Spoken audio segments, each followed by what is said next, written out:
All right, we'll call today's Housing, Urban Development, and Zoning meeting to order. Madam Clerk, please call the roll.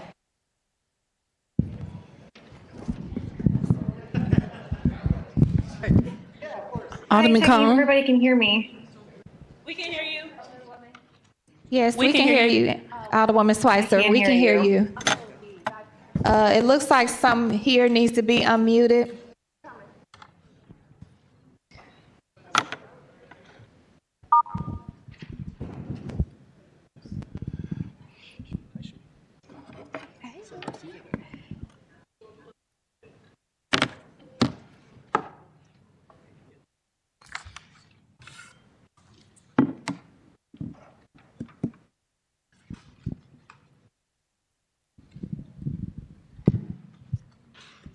Are we good with Alderwoman Schweitzer? Okay, Madam Clerk, please call the roll. Alderman Cone. Alderwoman Schweitzer. Present. Vice Chair Sonnier. Present. Alderman Browning. Present. Chair Clark Hubbard. Here. President Green. Alderman Cone. We have 5 present. We have a quorum. Okay, with that, I'll accept the motion to approve the minutes from Tuesday, March 19th, 2024. Second. Madam Clerk, please call the roll. Alderman Cone. Alderwoman Schweitzer. Aye. Alderwoman Sonnier. Aye. Alderman Browning. Aye. Chair Clark Hubbard. Aye. President Green. Aye. Alderman Cone. We have 5 aye votes. Great, okay, it was motion by Vice Chair Sonnier, seconded by President Green. Approve the minutes from Tuesday, March 19th. I do know that Alderman Cone is en route, so. With that, Madam Chair, having voted on the prevailing side, I would like to make a motion to reconsider Board Bill number 197. And I want to make it clear that we are not taking action on this bill today, but rather to bring it back from the dead. So as I do feel that conversations are ongoing between community partners and the developer, and I think that there is a path forward with regard to this project. So just to make that clear. So once again, I'll renew my motion. Previous roll. It was motion by President Green, seconded by Chair Clark Hubbard, with previous roll that we reconsider Board Bill 197. That we'll move to Board Bill, recognize Vice Chair on Board Bill 227.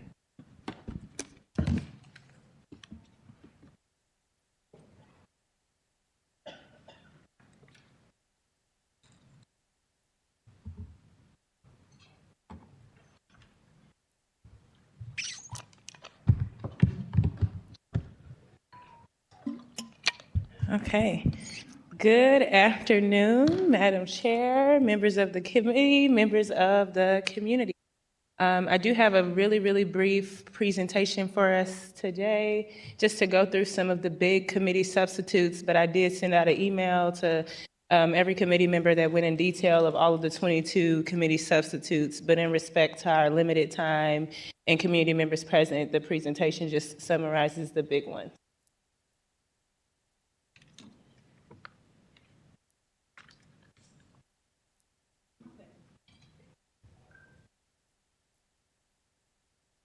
Sorry, did we make a motion to put 227 committee substitute in front of us? I was just waiting on it, but I make a motion that we put committee substitute 227 in front of us. Second.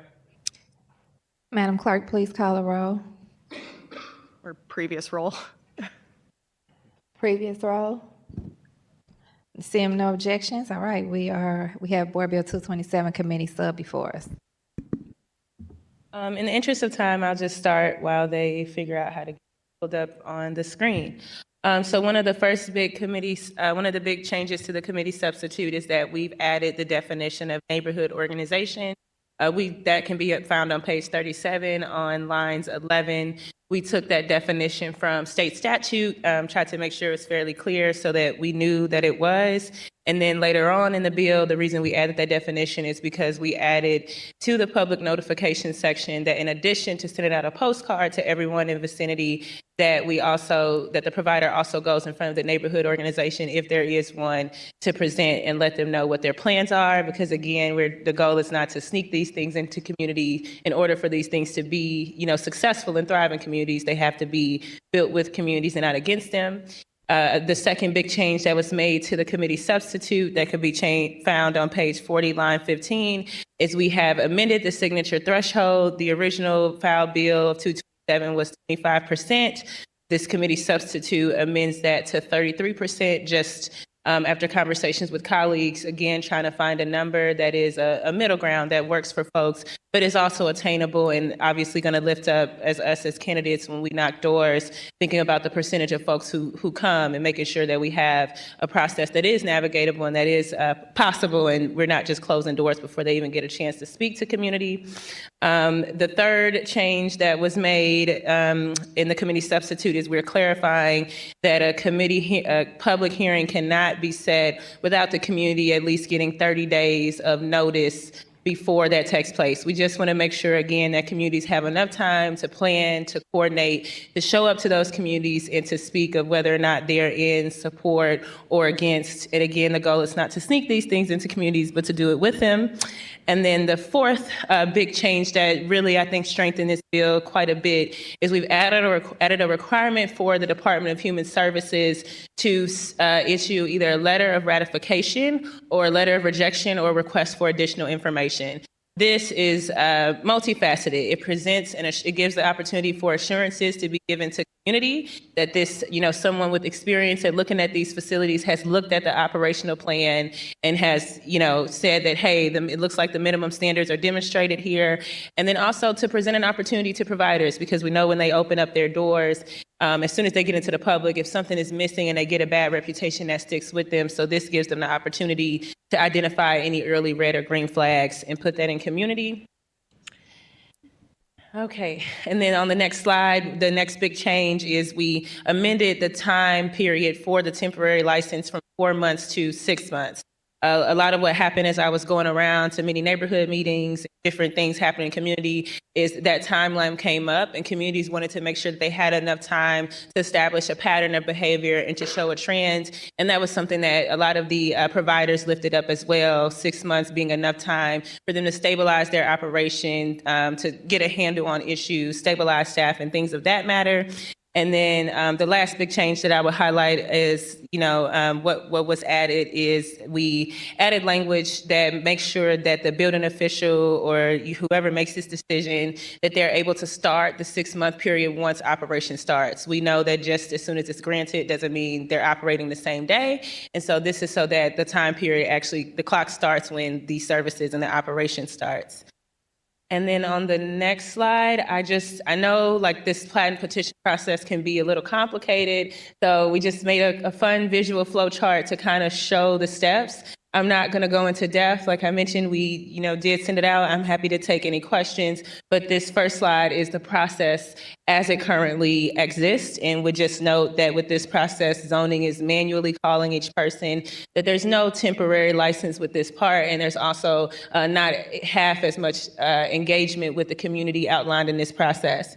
And then in the next slide, this adds how the process would be under this bill. And so you can really see some of the differences here of that new threshold, but also of the letter, of the postcards being sent, of a temporary license being created, of the ability to look at CSB reports, police reports, nuisance reports to see how they've impacted the community, and just the community engagement that is added to this bill. And with that, I just want to make sure that I thank my colleagues, in particular, Alderwoman Clark-Hubbard, Alderman Cohn, I don't know if he can hear me, even Alderwoman Schweitzer, many of you guys, our conversations have helped to identify some places where this bill could be strengthened and identify some things that will improve this bill and will make this process something that can work for all of us. And with that, I have Dr. Pearson is here, and I know he's on a clock, so I just wanted to give him an opportunity to he's my speaker, to speak to any questions, and then we can kind of, take questions together.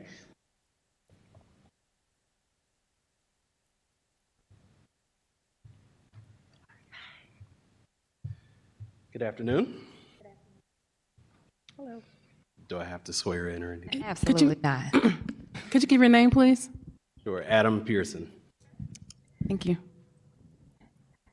If you had any general remarks, and then I'll see if anybody has any questions. Just want to thank Alderwoman Sonnier for working on this bill and working with the Department of Human Services and the Mayor's Office to flesh out some of the details about this bill. I think there are some ongoing conversations that are happening, good conversations. And I'm certainly looking forward to engaging in more discussion about this. So I can take questions. Okay, does any of my colleagues have any questions? I know we've had, okay. President Green. Dr. Pearson, you talk through us what you, I'm really excited that in this iteration of the bill that operational plans will be reviewed by the Department of Human Services.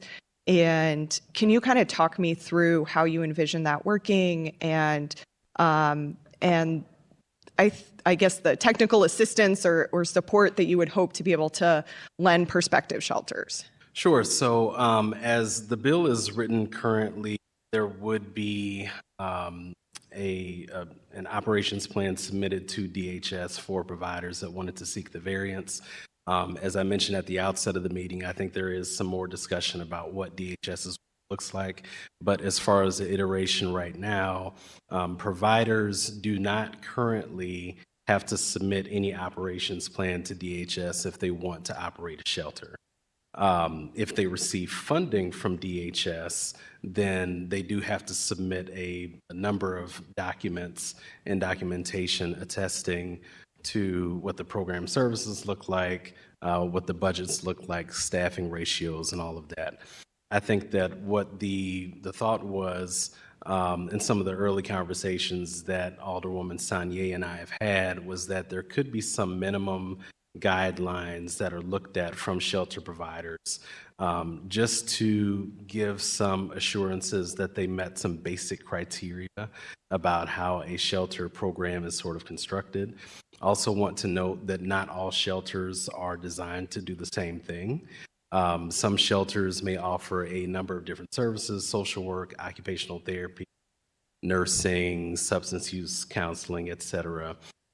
Some shelters might only want to offer substance use counseling or just be a bed and have access to a restroom, for example, coldest nights. So programs look a little bit different. But I think that fundamentally, some of the criteria that could be reviewed would be, are there any safety plans in place? Can you tell us about the number of staff that might be on site at a given time? Are there plans for how to respond in emergencies, et cetera, et cetera? And just for full disclosure, that criteria list that I just gave examples of, that is not fleshed out yet. Yeah. There still need to be some ongoing discussion about what that looks like. Yeah, and in my mind, those are more administrative functions than legislative functions. So, those are things that we typically would relegate over to departments who have the expertise to, promulgate those rules. But I do welcome your involvement in this process, as I think, one of the things that's been largely missing, I think, from attempts to open shelters is a strategic approach. What type are we really missing? Where are locations that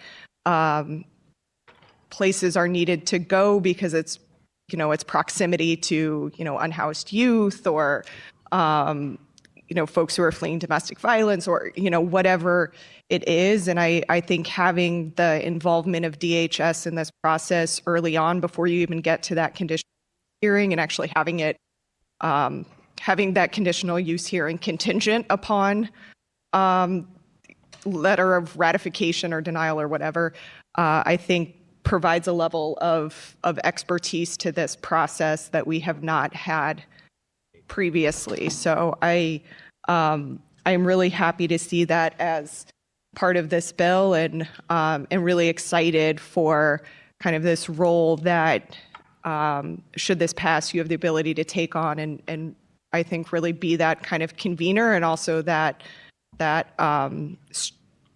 strategist about the types and the needs of shelters that we have across the city. So I thank you for coming to the table in this and for your involvement in working through this and the involvement of the mayor's office in working through this, because I think we're getting to a place where this is a solid bill with a solid framework for how to make sure that we are centering community voices, that we are including experts in the decision making, and ultimately getting to the goal where it's at least possible to be able to open shelters in this city so we're not in the same dire straits that we are every year. I mean, I just read an article, I think earlier today or last night in the RFT where, I know some of the folks that are here were here to kind of push back on the proposal to put tiny homes on the workhouse site. And, the quote that kind of stuck with me from the mayor is, failure to act by the Board of Aldermen in changing these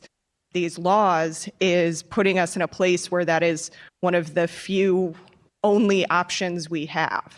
And I would be hopeful that we get to a place where our unhoused community can be more integrated within our communities and that we're able to support smaller site shelters and that meet a variety of needs in different areas of our city. Because we also know every area of our city doesn't think the same way. While there are some neighborhoods that are vehemently opposed to having any kind of shelters in their community, I live in a neighborhood that is actually quite welcoming to our unhoused population. And so I think it's important to not have that one-size-fits-all approach and to really put neighborhoods in the driver's seat in determining what, through intentional conversation with DHS and our providers, what's going to work for our overall unhoused population and what's also going to work for our community. So I thank you for your involvement in this, and I really look forward to it coming to fruition. Thank you.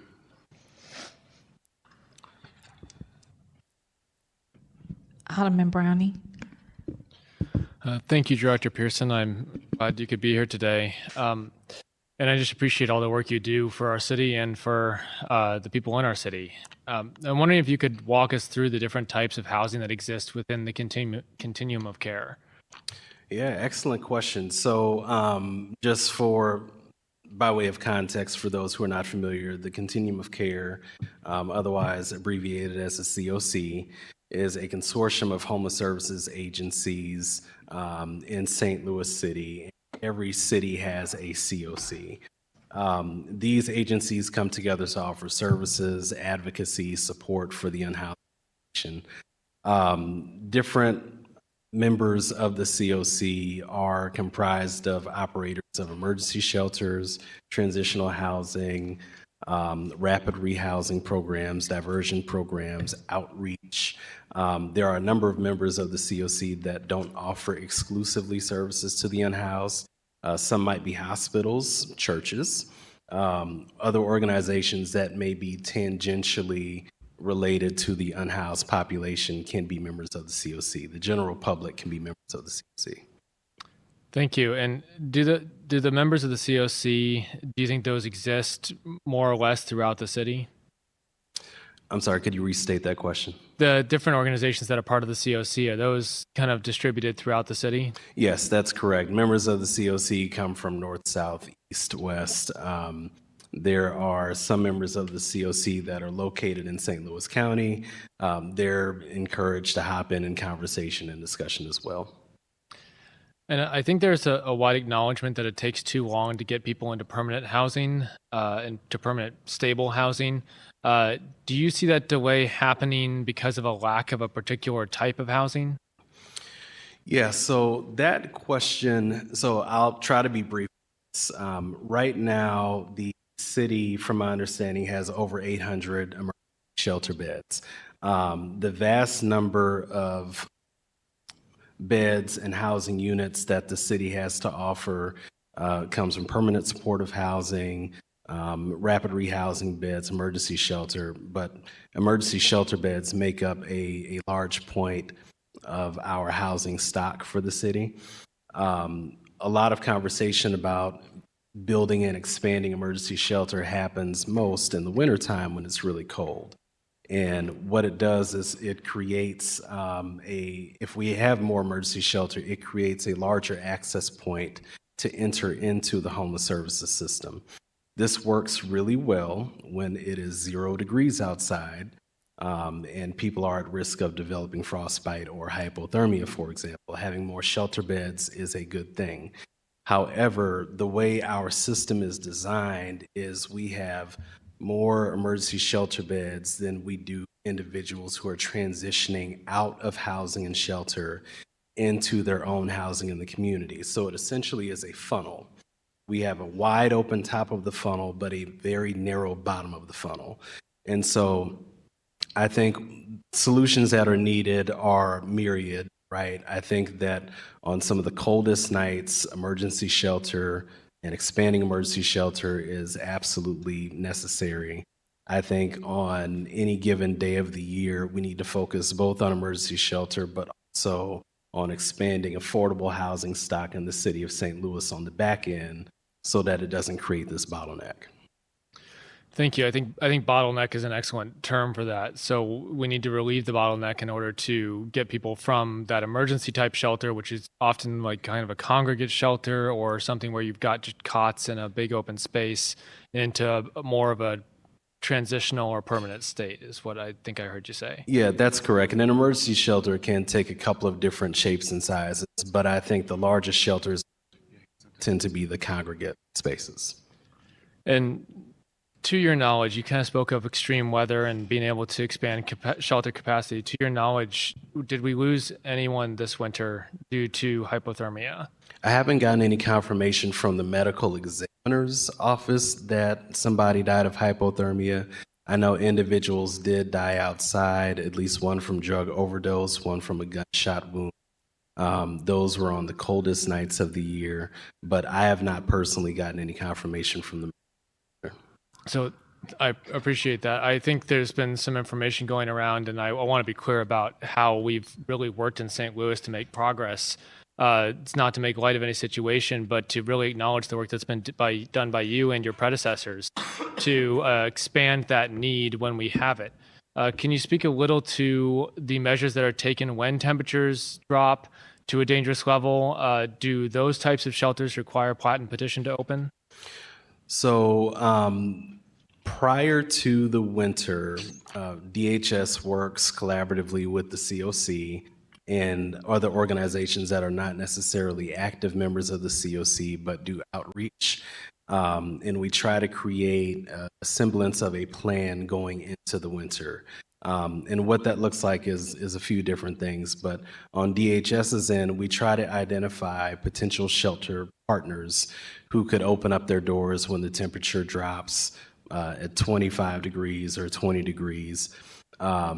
And so we try to identify some of those partners who could do that work. DHS provides them with supplies such as cots, blankets, that sort of thing. These partners are primarily churches and ecumenical organizations.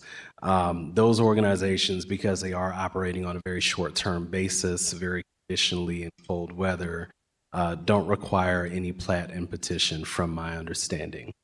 Some of the other shelters that operate and open up in collaboration with the COC or some of these other partner organizations, they might go through their own process of vetting them, but typically there's a fair amount of coordination between DHS and those outreach workers to make sure that we can put people in beds when they become available. Understood. I think reading the code, it's clear to me the building commissioner has the ability to waive plat and petition in the case of an emergency. I think the term used is unique hardship. Do you know what qualifies as a unique hardship when that happens? I don't know the definition from the. That might be a building commissioner question, so sorry if I'm outside the purview there. That's all my questions for you today. Again, I really appreciate the work you do for our city. I've seen really fantastic results since you took over the role. And that's not to, forget the people before you who also built the foundation for that work. I think that this is an ongoing issue with the city. We need to continue to look for to improve, but I think you've been doing excellent work, and I thank you for that. Thank you, sir. Alderwoman Schweitzer. Thank you so much. I've been told to be brief because I know we have a lot of people to speak in the audience today, and I appreciate everyone coming. Dr. Pearson, as quickly as you can you tell me what you like best about this bill that's in front of us today and what you like least about it? Yeah, a while back, I believe when the plat and petition bill first came up, been a few months back, October, yeah. So one of the reasons that I enjoyed the conversation was in going through the process myself back when I used to work at Peter and Paul Community Services, trying to open up a shelter in South City, and we ran into some headwinds, feedback from the community. And I think writ large, what I understood from that process is that it is prohibitively difficult to open up shelters in a lot of cases. And so just from that experience, but also understanding that from the latest point in time count, we do have over 100 individuals who are unsheltered. So there is still a need for housing.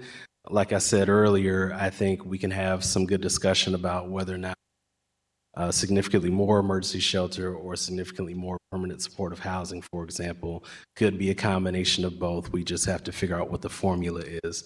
But I think that what I enjoy about the bill is the fact that it makes the process slightly easier and makes that door a little bit wider for shelter providers to start to open up a program. And what do you like least?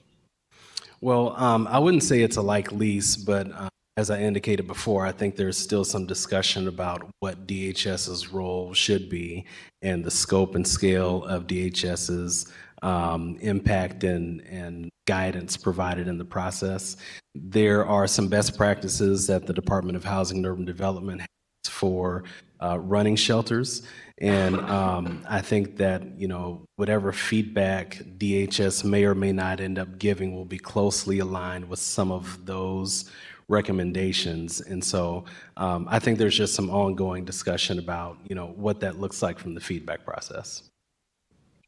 Yeah, I appreciate that comment, and I agree that there's still more to do.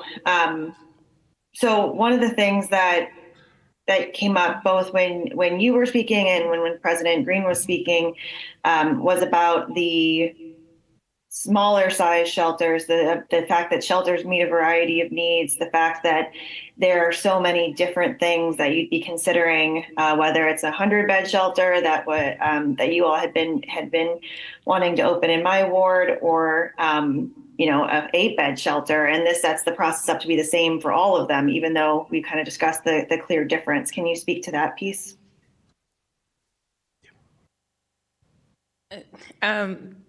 I would say that the good thing about the plat and this bill, Board Bill 227, is it was intentionally set up in a way that you can evaluate it on a case-by-case basis. And so the services are going to be different per facility. The amount of people are going to be different per facility.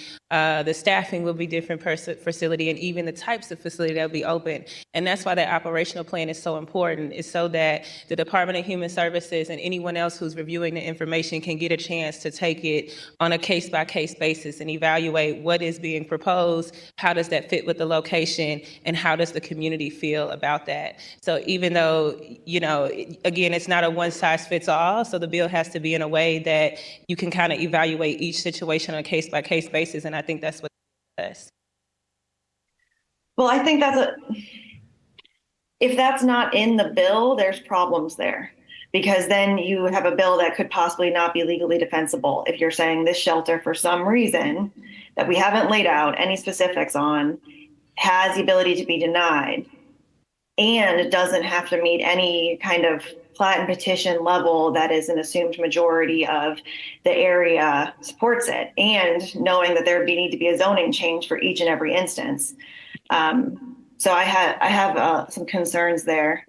I'm sorry, I might not have been clear either. I'm sorry, Alderwoman Schweitzer. That is in the bill. The operational plan and all the information that has to be submitted on a case-by-case basis is in the bill, right, as well as the definition of each type of shelter. Right, but the pieces of it that aren't laid out are more about why one might get a good score or bad score, the sizes of the shelter, how many people signed on, what kind of, there's just pieces of it that don't seem to make like a zoning yes, because at the end of the day, it goes through the building division, right? It will go to the building division first and then to the Board of Public Service. Right. Okay. So it's just, I think that some of the things that are very, very subjective in the bill make it more open to having some legal challenges. And because the plat and petition is at 51%, we've seen already in courts that the plat and petition is legally defensible. So that's a question I have about future operations and how that would work in going through the system. And I can say that the city councilor was involved in the bill and discussions and has not raised any legal flags for anything in the bill. Okay. Would you be willing to incorporate this same sort of process, but because I think one of the things that is interesting about the bill is the change from having the plat and petition to open be 51%. And that's what, is the kind of yes or no. It's the 33% in this bill to get to the meetings and the hearings and the review.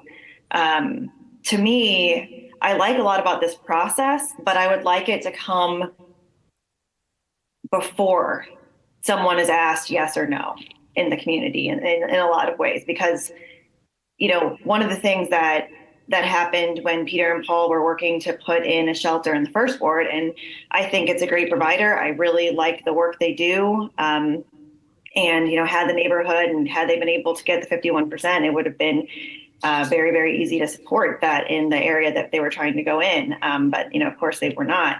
But one of the things is, they were walking around with this flyer that said, we're moving in. And that was the kind of introduction people were getting, as opposed to an introduction that looks like the Department of Health has given this provider, this recommendation in this letter of, they're attesting to their quality.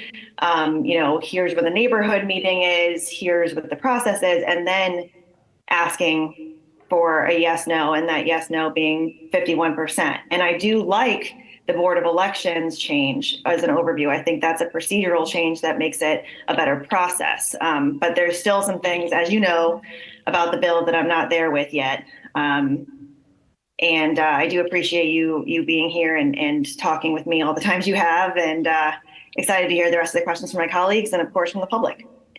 Thank you. All right, with that, would you like to move to public comment? Okay. Everyone who signed up, can you raise your right hand to be sworn in? Do you affirm to tell the truth, the whole truth, but the truth? Thank you. Thank you again, Dr. Pearson. May I have glamour in support? Mexi Glamour. That's me. Hello. So I'm here in support of Board Bill 227. I am the president of Trans Housing Initiative St. Louis, and we perform qualitative data looking at the specific needs of trans individuals in the city of St. Louis.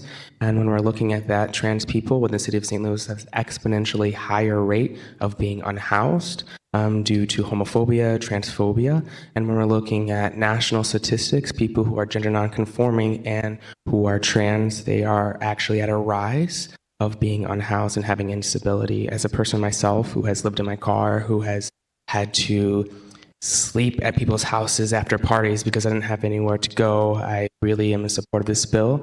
And if you look at recent reports showing that the rent in St. Louis is 17% higher than it has before, which is the second highest raise in rents in the whole entire country, second only to Providence, Rhode Island. We need to really understand that there is immediate need to make sure that trans people, queer people, and all of our cis allies out there have a place in which they can lie down and they can have a nice trajectory in which they can own a home and eventually be home-owning citizen in the city of St. Louis. And with that, I support this bill. Thank you.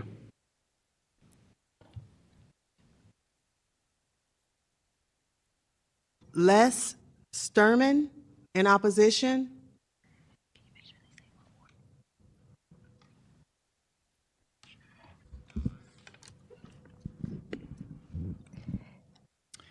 Chairman Hubbard and members of the committee, my name is Les Sturman. For the last 19 years, I've lived in downtown St. Louis at 1121 Locust Street. Respectfully, I'm opposed to amended Board Bill 227. While I recognize that the bill as amended has mitigated several troublesome provisions of the original bill, and I thank the sponsor for that, its core purpose remains, which is to reduce the voice of neighbors to determine the location of homeless shelters. Others will testify, I'm sure, to the specific problems that this bill will cause for neighborhoods, but I'd like to address more generally why many of us are opposed to this bill. Our downtown neighborhood is one of the most economically and racially diverse in the city, in fact, in the region. More than half of our population are minorities, 30% or more of our housing is workforce housing, much of which is subsidized. Most of us choose to live downtown, not in spite of this diversity, but because of it. We invest in our community, we work to solve problems, we pay taxes, we vote, and most importantly, we stay. We certainly don't fit the description of the wealthy loft dwellers, as some have described us, nor are we the enemy of sensible, progressive policies.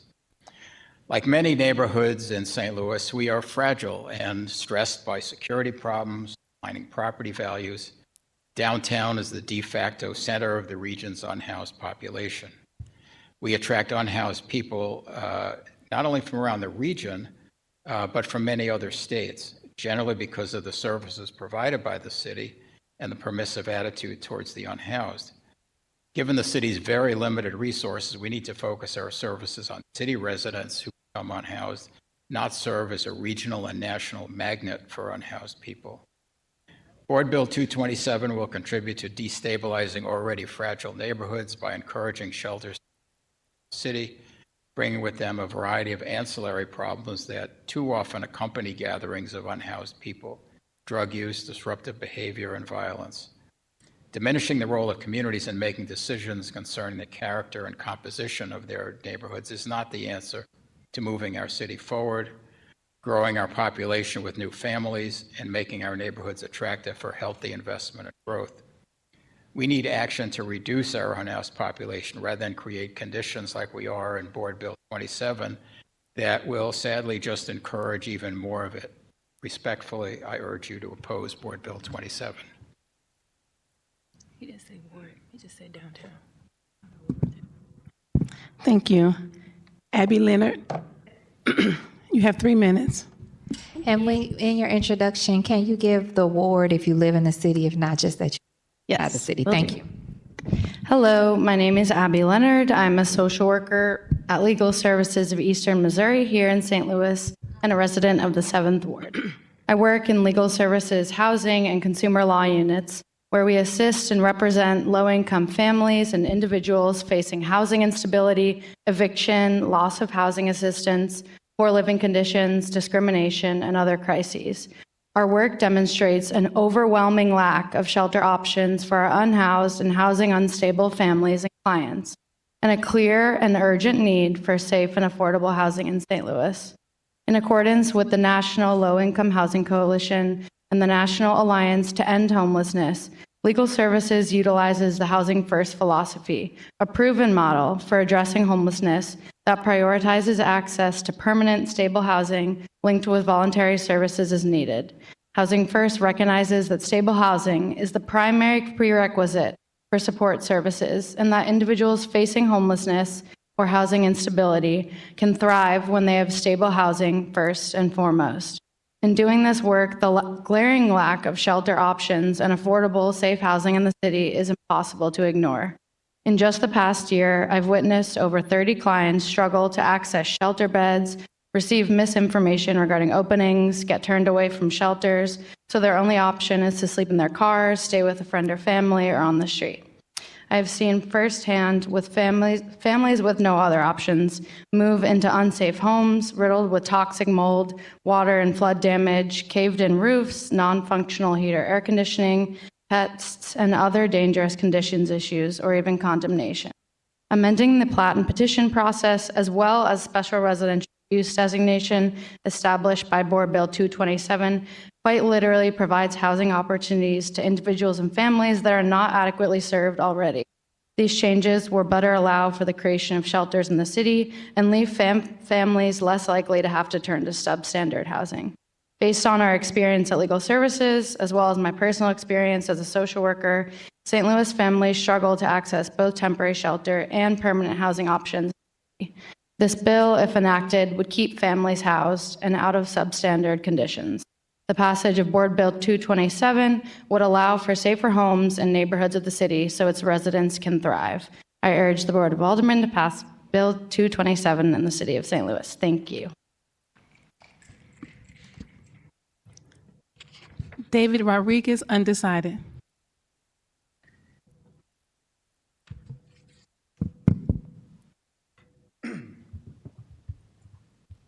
Good afternoon. I'm David Rodriguez, and I serve as the Secretary Treasurer for St. Louis Firefighters Local 73. Thank you, Madam Chair, and distinguished members of the board for holding this conversation and giving me the opportunity to speak today. While I'm not taking a stance on Board Bill 227, I do want to address the impact we hope for from any legislation concerning our unhoused population. As firefighters and emergency medical workers, we respond to numerous calls from the unhoused community, often not for life-threatening emergencies, but for ongoing care, prescription refills, mental health support, or even shelter during extreme weather. Many of the calls that we receive are third-party calls for an unknown problem, and some are from well-meaning bystanders, and some are also just simply attempts to have those people relocated. When there is no continuum of care plan, when those people leave the hospital or the last social service that they've received, it often falls back on our shoulders. Responding to these non-emergency medical calls means our resources are tied up with a fire truck and ambulance unavailable for other potential emergencies.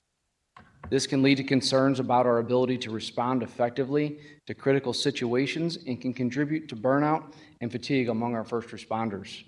In fact, the U.S. Fire Administration wrote a white paper on EMS compassion fatigue. Abuse of the 911 system was cited as one of the primary causes. St. Louis firefighters do pride themselves on being problem solvers and helpers. At the same time, it is crucial that everyone receives the appropriate assistance that they need and deserve.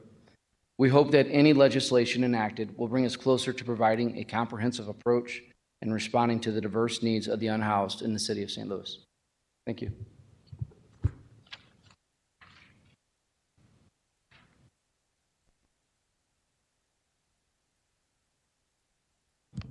Our next speaker is Les Alice.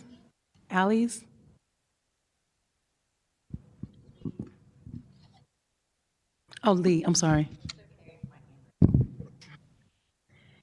In opposition.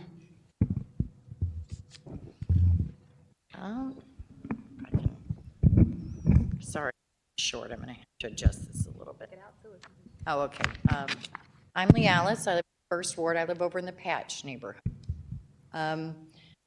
I talk to a lot of people. I work in low-income housing. I'm a property manager for low-income housing, so I deal with several of the groups such as Queen of Peace, veterans groups, and helping to place homeless into some of our apartments when it's suitable. I also deal with homeless that break into our buildings and cause thousands of dollars worth of damage. So I see both sides of this here. I talk to several people through my church, through my neighborhood, through neighborhood meetings and stuff like that. No one in St. Louis, I believe, is anti-homeless. No? What they are against is having their voice taken away for this. We have roughly 270,000 people in St. Louis. The homeless population at last count was estimated to be over 1,600 people. That is like 0.6% of the St. Louis population. We have 99% of the city feeling like their voice is taken away. Because when they bought their home, they did not want this. They did not buy their home thinking a homeless shelter or a rehab facility was going to go in a block from their house. They didn't invest money in their home for that. 51% for plat and petition, they're not getting 51% because people are not wanting that there. That's what happened with Peter and Paul. They didn't get, 10, 11 signatures out of the whole thing? Because the people in those neighborhoods did not want that there. And that's what people feel like. People feel like they're not being represented. The majority of people who have spent their time here, I've only been here 10 years. I plan on staying in the city. I enjoy living in the city. But if a homeless shelter moved in by close to where I'm at, and I live close to the Broadway Stroll, so it's not like I'm not used to seeing things. But I would be tempted to move because of the problems it brings. Last year, there was this whole big uproar about Airbnbs being in neighborhoods. And so there were laws enacted to help with that problem. And we're being told, okay, having an Airbnb in your neighborhood is detrimental to the area. There was all kinds of complaints, about several of them, some rightfully so, some not so much. But now we're being told, well, Airbnbs weren't great for the neighborhood.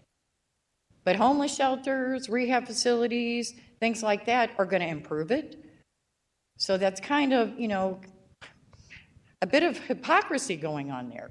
One minute we're told Airbnbs, we don't want these strange people from out of town that we don't know here doing who knows what.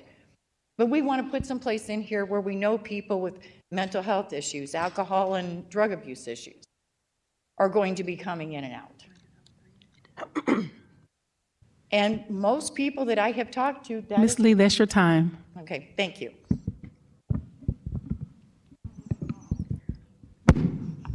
Our next speaker is Kennard Williams.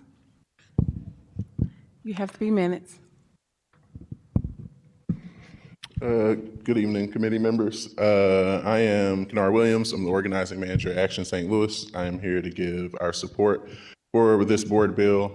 I think that it's pretty clear with the people that you've heard speaking already about how badly we need this bill.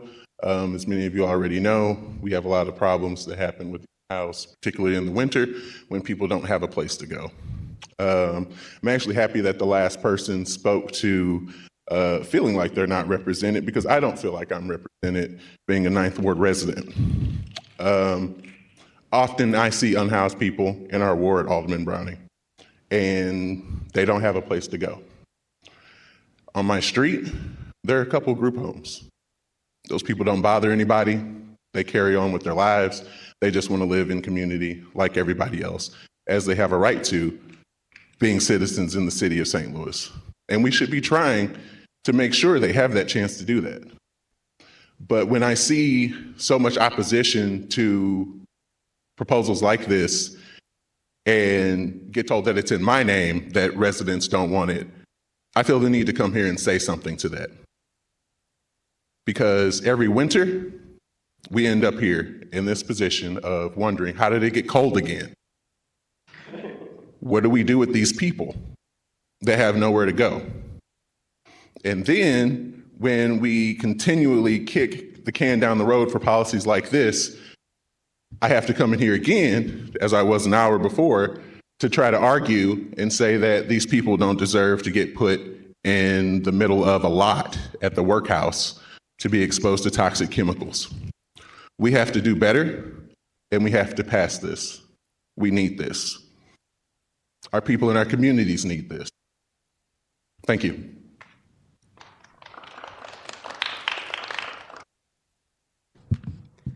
Our next speaker is Dale Distor.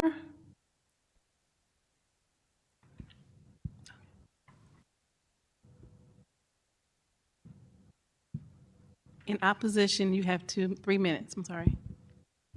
Thank you. My name's actually Dan Pister. I'm a downtown resident. I've been a downtown resident since 2007. I lived in the city since 2002. It's very clear that the purpose of this bill is to take the authority away from the residents and place it with the city when it comes to placing homeless shelters in the city. The goal is to make it easier for the city to open homeless shelters. And if we make it easier to build shelters while the rest of the region doesn't follow suit, then the city will just be inviting those from other parts of the region and the country to come to St. Louis, and it will be an unsustainable situation because 2 years later, we'll be having the same discussion about opening more shelters because we have more homeless, and it's not a sustainable path for the city. Second, the voice of the businesses, property owners have been eliminated from this bill, and this could adversely affect by any additional shelters. The replacement component of having a hearing, inviting everyone within 500 square feet to attend is a deceptive approach. Eliminate the signature approval process.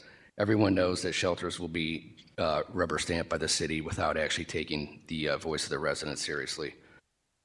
Third, provisional approval for licensing the formula is a disaster. Why? Because once preliminary approval is given for a shelter, then it creates a situation of revoking the approval and upending the lives of those that have relied on that approval.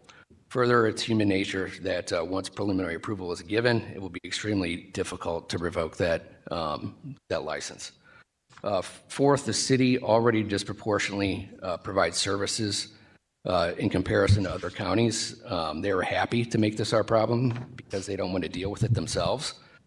We should be demanding that the entire region is doing their part as opposed to just the city. And fifth, we should be focusing on the quality of services provided, not just the quantity of beds.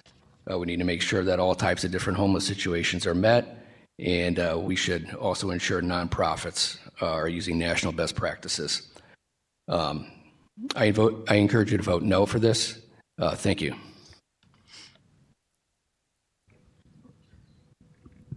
Our next speaker is Keith Rowe, and I am support.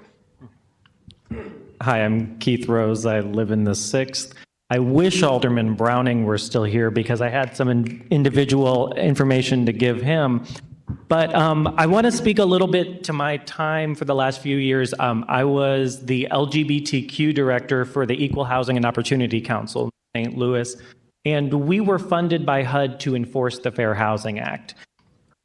One of the things we did was we ran the only hotline people could call to make complaints about fair housing violations. Many of our complaints came in about current shelters in the city of St. Louis. One of the things that I think is missing from the conversation, we hear a lot about the lack of shelter. Not much have I heard in this conversation about the low quality and illegality of current shelters that we have. I can tell you that, first of all, if you're a transgender person, there is not adequate space for you in our shelters. We need to open new shelters that meet people's real needs. We need to have gender-neutral bathrooms in shelters. We need to have individual sleeping quarters in shelters. The current shelters don't cut it. They are illegal, and we should be sued for our refusal to follow the law. But we cannot open those shelters because the plat and petition process has prevented that. So I definitely encourage this bill to be passed so that we can do that. The other thing that I really want to speak to is we've heard a lot about how new shelters haven't been opened over the years. It's important to understand that the ones we do have generally are being put into buildings that were already doing things, and they're not actually ADA compliant. So, for example, I have in front of me actual text written by Gateway 180 about their shelter in on 1000 North 19th Street. And what they wrote to other providers who were looking to house with them is, quote, "We are not handicap accessible, therefore we cannot accept anyone with physical limitation. Thank you for all you do, and I hope everyone has a great day." That was in response to, do you take people with wheelchairs, right? So when we talk about the current shelters, it's really important to understand that those shelters are also not meeting our needs. And the other thing I just want to lift up that I feel like I have to say on behalf of my clients is when you talk about residents and their input and getting plat and petition, you're actually not allowing unhoused people to fill in the plat and petition process. So the gentleman who talked about how many unhoused people live in downtown, does he not think that they should be able to sign the petition to build a shelter for themselves? It's ridiculous that we've relegated them to second-class citizenship status where they can't even be engaged on the democratic process about them. This entire process is debunked. We need to get rid of it and have a more inclusive process that uses the community input, not just who's registered to vote, who owns a home, who rents here, who has a lease, because there are real St. Louisans who cannot engage in plat and petition. Thank you. Thank you. Our next speaker, Keith Fairchild, in opposition. You have 3 minutes. Good afternoon. We're back again. Okay, the plat and petition process has been raised up to 33%. We're again being given a dish of mutton. This time we have a different, instead of duck all around sauce, we have a pomegranate sauce on it. It's not going to work. I represent First Ward. I represent downtown. I represent the Alliance. I represent my partners in North. Everybody wants to say what happens in their neighborhood where they're the taxpayers. So the plat petition is definitely going to have to be worked with. I hear that we can't, the plat and petition is a problem due to voter rolls. Let's clean up the voter rolls. Federal law requires we clean up the voter rolls. We'll start doing that. We might have some elections that people have more confidence in too. That might help with the plat and petition. I keep hearing on these different bills, and I've been asked a lot. I was asked at Hyde Park the other day, how many units is the city wanting to put in? How many units are we talking about? Never seen how many units total. Are we looking at putting warehouses in, or are we looking at putting treatment centers in? Those are questions I've been asked, both north and south. I don't have an answer for. I think that's an answer that should be addressed. How many units, shelters are we approximately looking at putting in? We've dealt with it in other areas with crime stats in Hampton and Gravois. We had 4 months of people living there. We have $77,000 a month of loss between Schnucks, Walgreens, McDonald's, and CVS.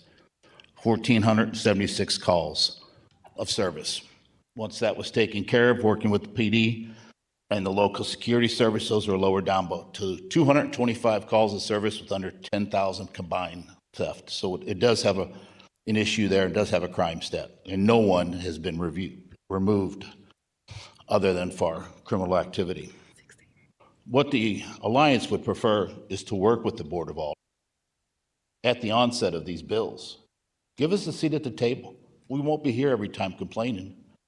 We want to work with the people who write these bills before they get to committee. Maybe we can come up with a solution before we get to committee, then everybody else is unhappy. That's what we're really representative. In a representative republic, that's what we really like to do. Hopefully you guys can see forth to let us work with when these bills are developed. We want some input, and hopefully we can come up with a solution together for all these problems now and going down the road. I'll answer any questions you have. Thank you. Our next speaker is Jake Leinfeld. In support. My name is Jake Leinfeld. My pronouns are he, him, his, and I am in the 7th Ward. So one of the gentlemen who spoke said that we can't be a beacon for the region to provide services for unhoused folks, and we can't, I'm so mad, we can't provide all these services ourselves. We're not doing our part already. And we know that because SLPS has told us that 20% of their students are housing insecure.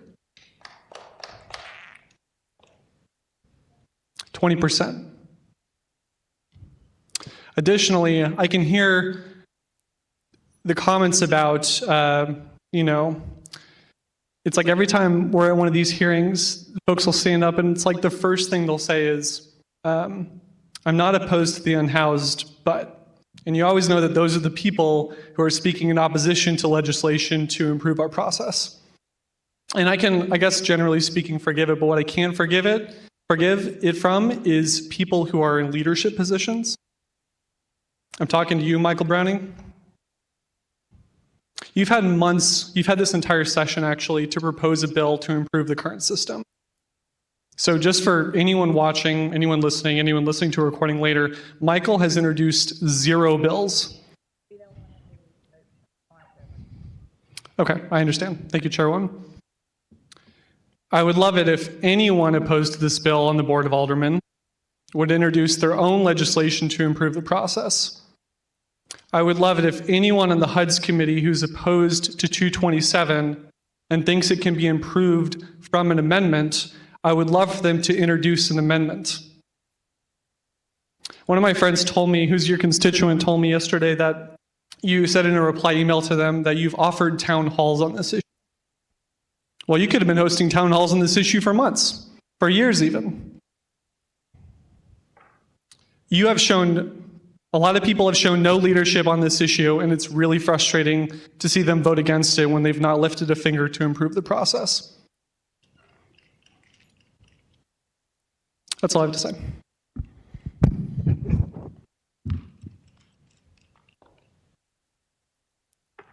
The next speaker is Chris Wilcox, in support.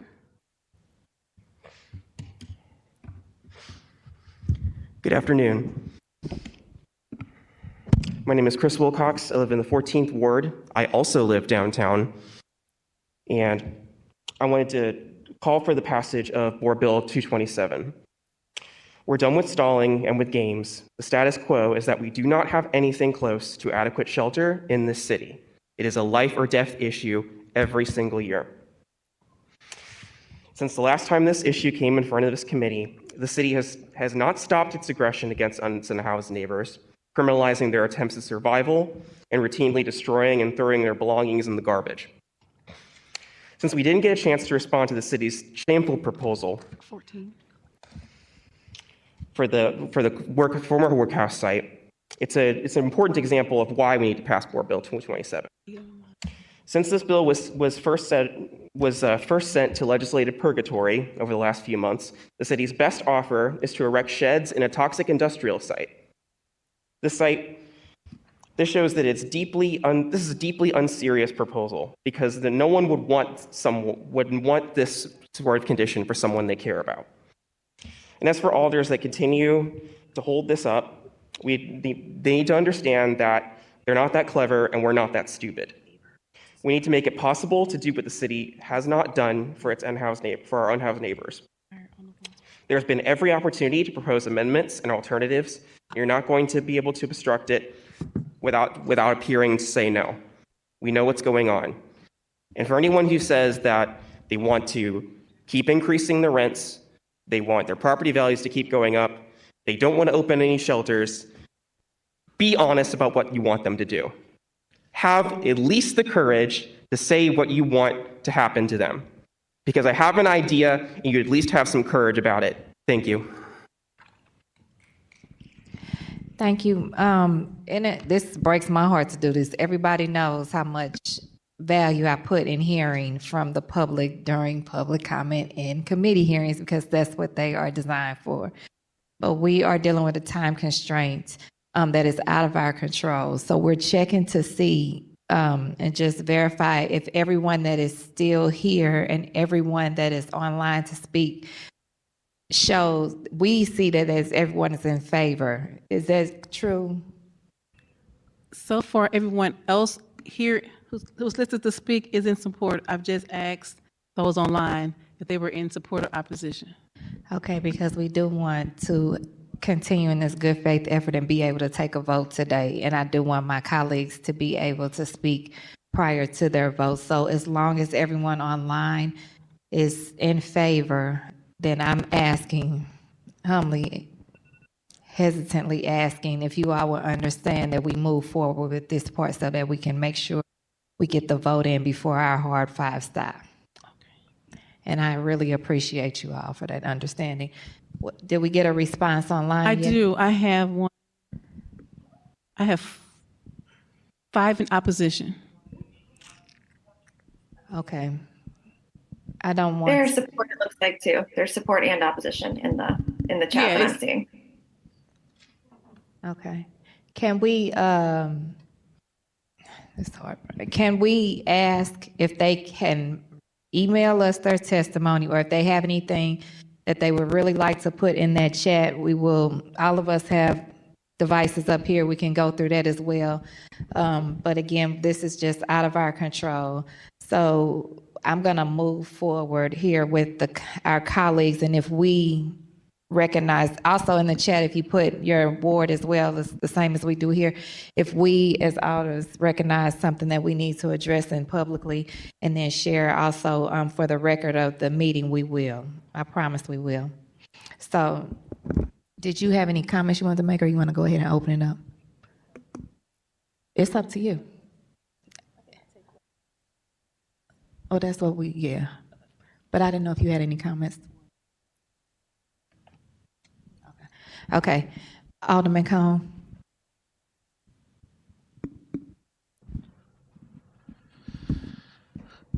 Thank you, Madam Chair. I know we have some time constraints, so I'll try and make this somewhat brief. First of all, I want to thank everyone for coming out this afternoon. I know that these hearings are not always easy to make, and so I extend my appreciation to everyone that's here, especially my Third Ward residents. I see a lot of my Third Ward family here and neighbors, and so really appreciate you all coming out and sharing your voices. And so I want to just reiterate a couple things here, as this has been an ongoing process, which I know the Alderwoman from the 7th Ward kind of shared with her opening remarks. But this is, obviously a very passionate, issue for the Alderwoman from the 7th Ward. I think many of us have personal connections to, the story, the narrative that, the board bill before us evokes. And, for me personally, and I know I've shared this before, I was raised by a single mom, 2 kids. When I was younger, I lived in a car from time to time. We got kicked out of apartments because of, financial reasons and other reasons. By the time I was probably 8 years old, I had already probably been in 8 schools by that point, which is not easy for a young person to go through those types of changes in life. And so I very much, as a person who has matured through life and, been considered to be fairly blessed, I am happy to continue this conversation. And I think that, we're at a point where, this version of the bill, I want to kind of say it's not perfect. I don't think that we'll get to a place where anything is going to be in a perfect place. But I keep hearing, folks talking to the lack of community engagement on this particular issue. And, plat and petition is not a perfect process. The conditional use process is not a perfect process. Both need to be reviewed, both probably need to be fixed. But I think in this latest iteration of the committee substitute, what the intention here is to actually provide more opportunity for people to engage in this process. And so, the plat and petition is just the way for the process to start. And at that point in time, there's a threshold that people would need to meet in order to start that process. And then, from there would be, and part of that, plat and petition process is also, notifications and all of that would go out to, members that live in the immediate vicinity there, which was feedback that I think I provided during the initial bill when it was before us last year. And then, of course, what's that? To the neighborhood orgs. And so I think, then it goes to the conditional use. The conditional use, for those of you that don't know, is another opportunity for you to be engaged in the process, to share, your support or opposition, your concerns, your wishes, etc. So that conditional use process is just another opportunity for you to engage in this process and have your voice heard with respect to where you stand on this particular issue in your community, literally in your neighborhood, 500 feet, within wherever it's going to go. And so I think that that's yet another opportunity. And one of my concerns, previously, is that the conditional use process isn't perfect either, and they take place, I think, Thursday mornings, 9 a.m. That's a very difficult time for people to, either take off work. There's no time slot that's actually provided. So some people, depending upon the agenda, have to sit there all morning or all day to have their voices heard, which is very frustrating. And many people can't afford to do that either. So I think we came up with a solution to that, which is on the postcards that are mailed out, there's a contact that people can send, written correspondence to if they're in favor or if they're in opposition. So I think that, we keep, evolving on this, and we keep making this I think a bill that tries to work for as many people as possible and hearing out the concerns of people in the neighborhood so that they still have a voice in the matter, and also trying to address this very serious situation of how do we help our unhoused population here in St. Louis. And, one of the things that frustrates me a little bit about the conversation and the narrative that's been shared with folks who are in opposition, predominantly, but others as well, is that the, unhoused population is squarely downtown. It is not. It is not. It is everywhere in our city and in our region, in fact. I know the conversation kind of centers on the city because we are the legislative body for the city, but, the unhoused population is everywhere. It affects every single community in our country. So St. Louis County is not immune to, the issues that face our unhoused community and populations. St. Charles County is not immune to, the issues that face our unhoused community. And yes, the city, I think, does do what it can when it can. And are the resources finite? Yes. Is there a desire by this body to do more? I think so. And so I think that even in my third ward, and my neighbors can attest to this, we have vacant buildings probably on every single block, and those vacant buildings often get occupied by people who have limitations with respect to their own, housing situations. And so those, cause problems within our communities as well, that having the opportunity to have a process and a program in place that would support families and individuals that are struggling with housing, an opportunity to be there for them, I think is something that, is admirable and just, and something that we all, irrespective of our vote today, do want to see. And I think that this process has been evolving since the Alderwoman first introduced her last board bill. And so, as an alder person, it's been a challenge, I think, for many people in the community to kind of hear bits and pieces of either narratives or what this board bill is. I mean, the board bill, I actually printed off the whole copy. It was like 100 pages, but the actual board bill itself is, about 60. And it's really been something that it's not easy for people to digest sometimes because you don't know what you don't know. And I think at this point, this is probably as good a bill as we're going to get, particularly for this session. And just want to thank everyone for their time and energy into this process. And again, my thanks to everyone for coming out today. Alderwoman Swicer.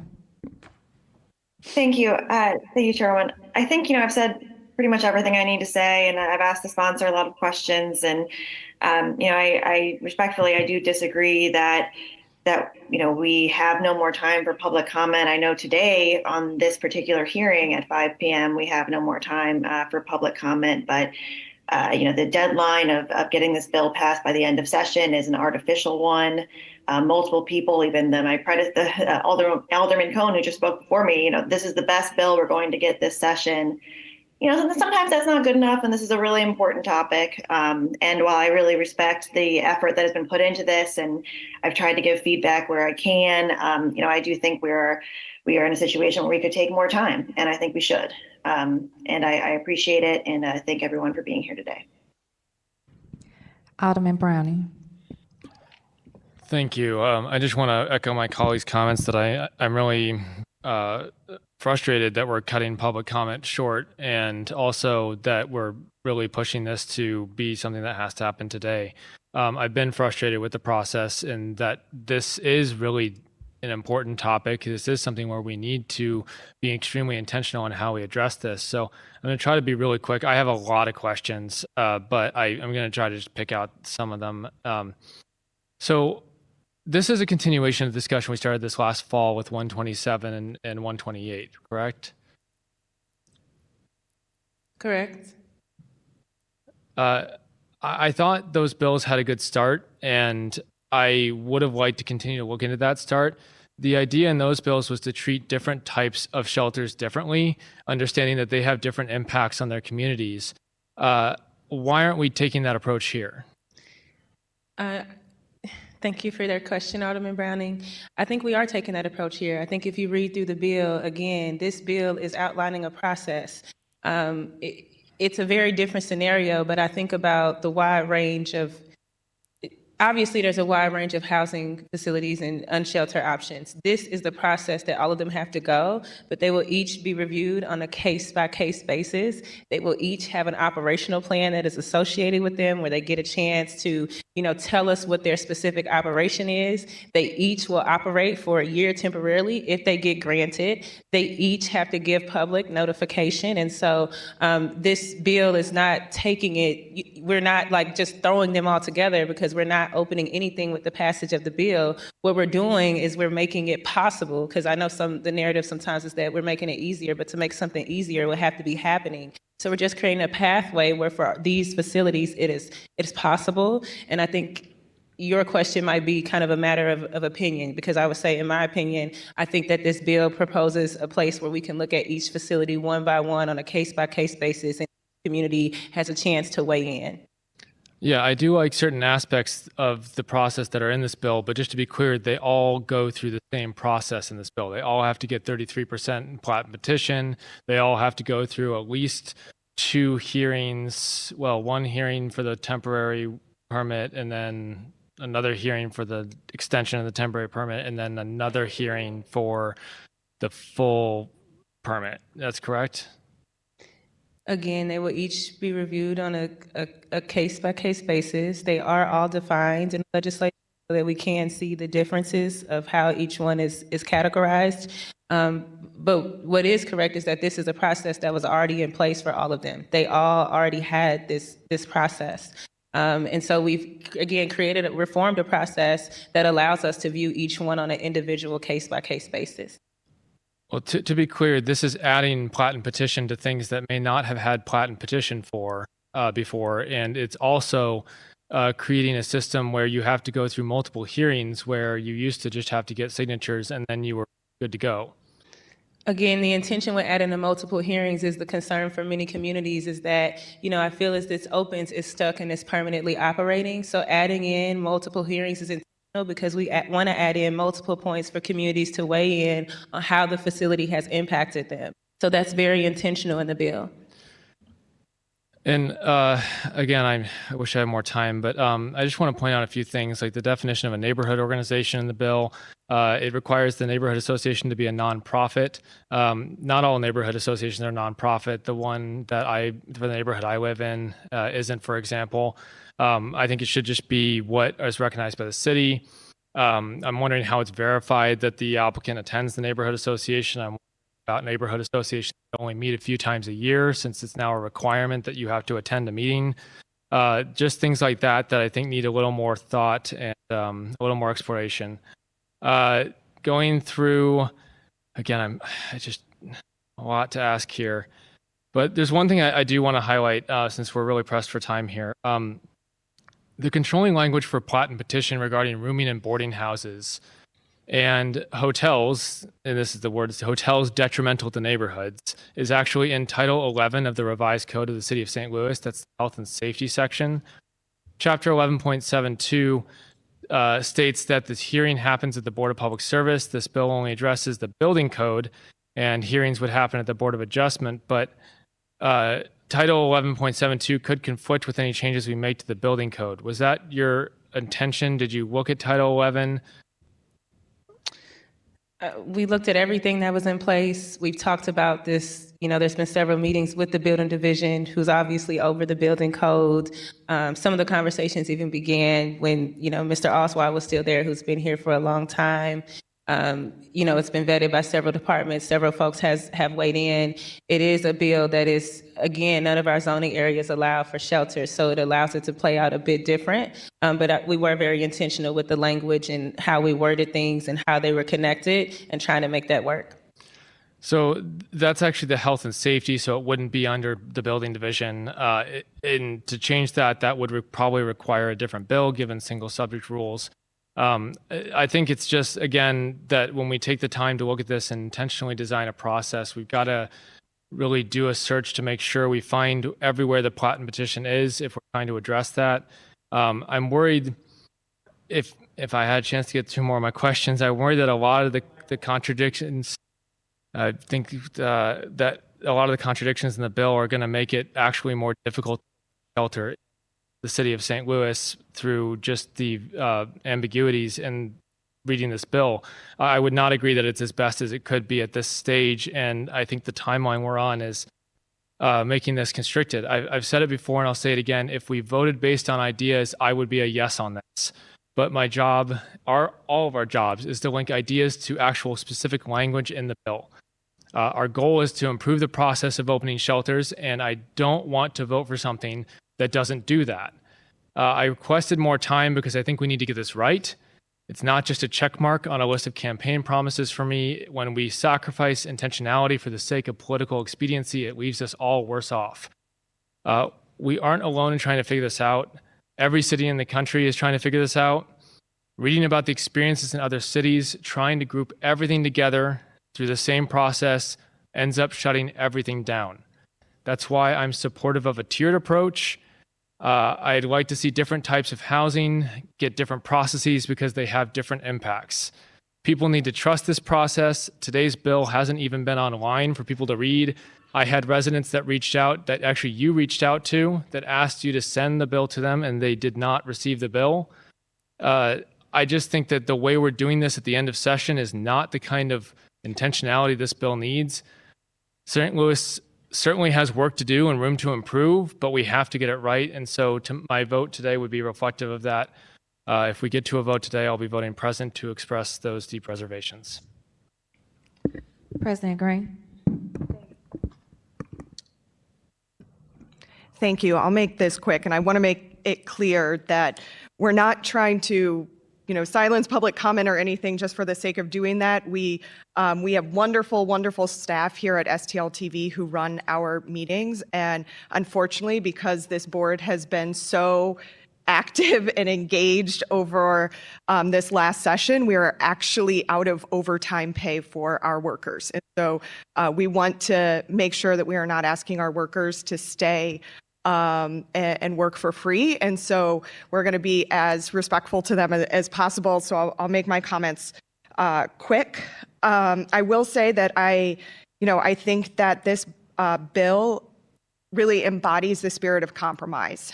And I get concerned when at the board we, as Alderman Browning just said, we are supposed to put ideas into language, and I really appreciate the number of members of this Board of Aldermen, even beyond this committee, who have taken their ideas and given us specific language that has been incorporated into this bill. Alderwoman Clark Hubbard, your idea around the way to make sure that we are informing and involving neighborhood organizations, I think, is really important. We know that some areas have robust neighborhood associations, others don't. So the fact that this bill now requires that when we're starting the plat and petition process, not only is a postcard sent to all of the folks that are within that plat, it's also sent to the neighborhood organization. And the shelter operator is required before they get to that conditional hearing and before they submit their operational plan to actually go and present their plans to the neighborhood association, so we can start those community conversations before we even get to that first conditional use hearing. And that's something that the director of Homeless Services will have to take into consideration when looking at those operational plans. I think that the other piece of this that's really important is that it's not just one conversation done. We want to make sure that shelters are real partners with communities, because we know that our unhoused neighbors are better when they are a part of communities. And so by requiring folks to come back in 6 months and in 12 months to be able to say, okay, we're going to talk about any challenges or anything that's going on with this, so we can write the course and we continue that dialogue with communities throughout the process. And then even when we get to that 1 year mark, you only get a license then for 3 years. And after year 3, you still have to come back and have another conversation with the community to make sure that any concerns that are occurring are being addressed and all of that. And so in those ways, like there's actually a lot more community engagement that is in this bill. The difference is it's a different type of community engagement. Instead of the binary yes or no before you can even have a conversation, we still have an achievable, number of public support to show, while also setting up a process that requires ongoing communication and collaboration between neighborhoods and shelter providers. And that is something we currently miss in our process. The other thing that I think it's really important to speak to is there's a difference between big P policy and small p policy. I'm going to put my professor hat on for a second. At the board, our job is to make big P policy, to create frameworks that our city departments can then operate in.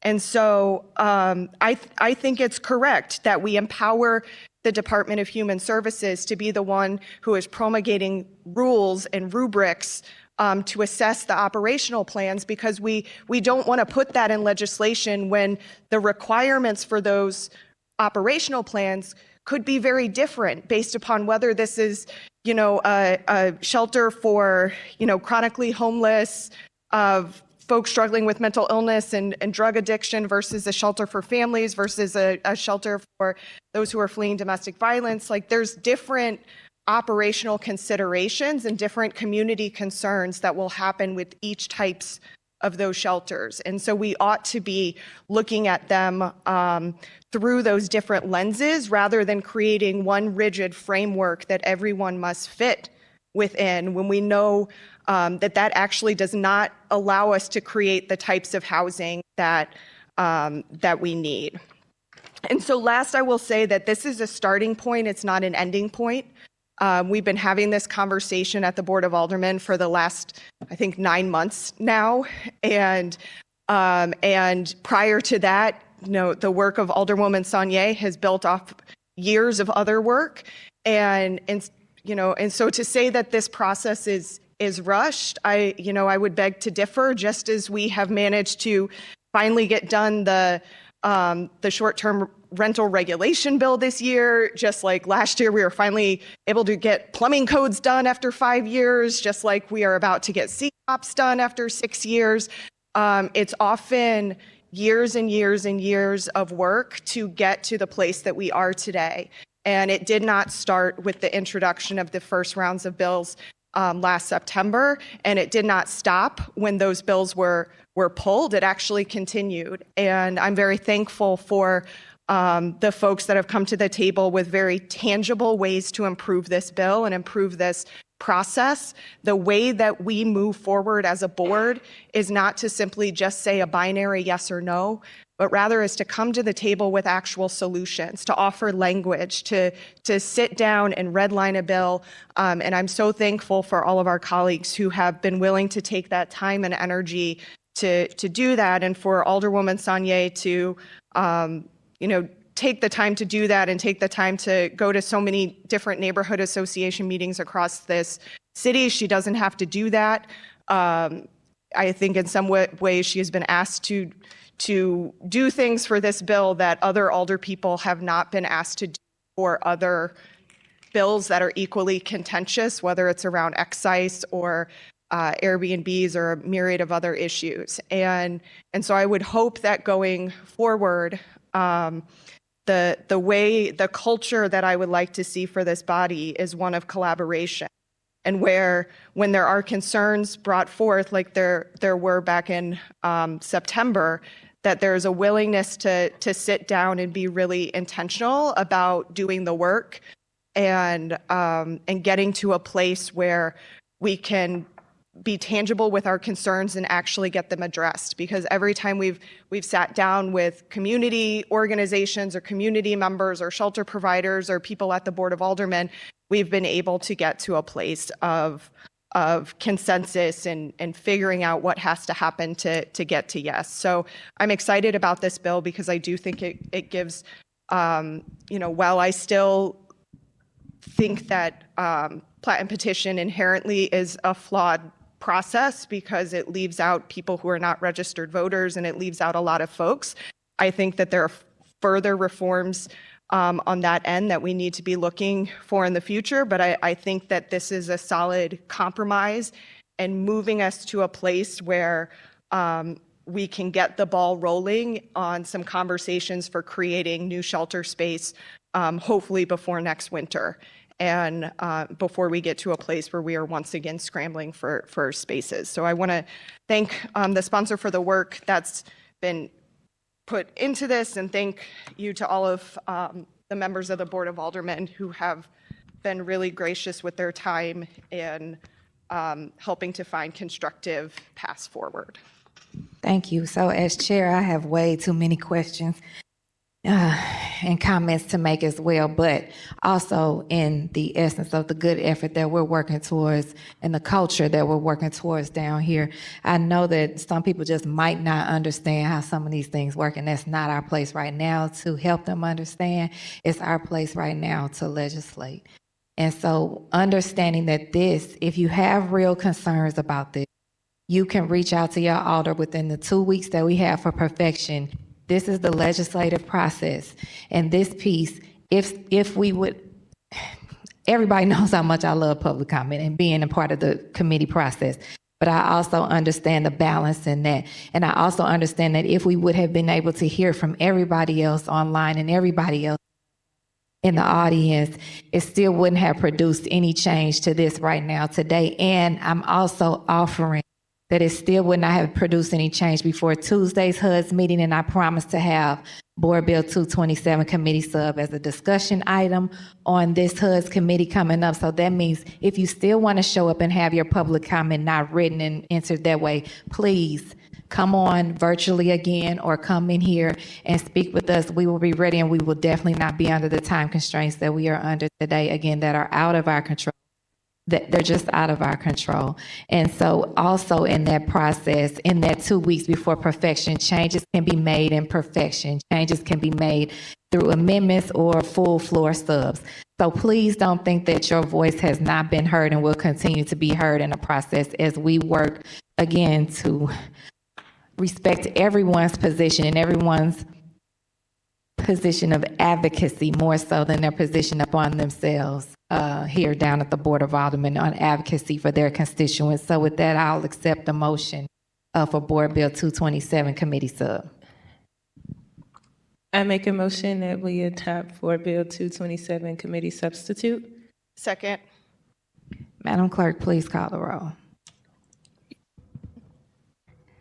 Alderman Cone. Point of order.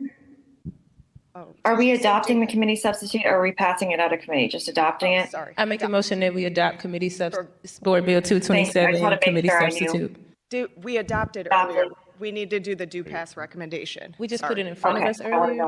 Yeah, we adopted it for discussion, but I don't think we. Yeah, we just put it in front of us earlier. Actually adopted. Okay, So sorry you need to about remove that. your second. Okay. I make a motion that we adopt Board Bill 227 Sorry committee for the process.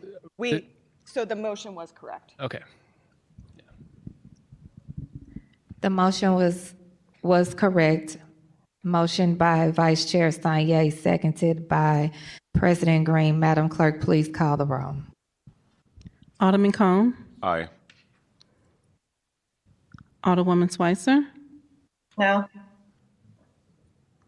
Vice Chair Sonnier. Aye. Alderman Browning. Present. President Green. Aye. Chair Clark Hubbard. Aye. We have 5 aye votes, 1 no vote, and 1 present. All right, with that, you successfully sustain the motion, and we will again this through comments and through discussion in our next committee hearing, which is next Tuesday. We have to make it, yeah. Oh. I would like to make a motion that we. Sorry, Tony. That's okay. I would like to make a motion that we pass Board Bill 227 committee substitute with the due pass recommendation. Second. It was motion Previous by roll. Vice Chair, Sonnier, seconded by Alderwoman Cone with a previous roll. Here, any objection? Hearing no objection, we have sustained that motion as well. And with that, again, please make sure this is on the discussion item on next Tuesday's 11 a.m. meeting, meeting, and I'll accept the motion. Thank you so much, Tony. Thank you so much, STLTV. I'll accept the motion to adjourn. So moved. Second. Motion to adjourn moved by Alderman Cone, seconded by Vice Chair Sonnier with a previous roll. Thank you all around. Have a blessed evening.